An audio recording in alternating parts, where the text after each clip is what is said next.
Welcome to Let Me Fix This. Enjoy the video. You begin by confirming which mail app and OS you're running. This determines file types and tools. Once done, back up the mailbox file to prevent data loss. Export to PSD or MBX as applicable. Next, pick the destination, a new local folder, external drive, or secondary partition. Make sure it has more free space than the mailbox size. Now open the mail client's account or data settings so you can change the path immediately and follow the app-specific prompts.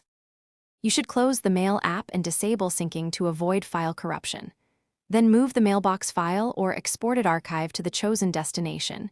Use copy first, confirm integrity, then delete the original. After the file is in place, open account or data location settings and point the client to the new path. Many clients accept a browse or import action. If needed, restart the mail app so it rebuilds indexes and verifies folder mappings. This ensures messages and folders appear correctly. Once the client points to the new location, re-enable syncing and inspect folder structure and message counts. Compare to your backup to confirm completeness. If items are missing, rebuild the client index or re-import the exported archive. This often restores searchability and folder consistency.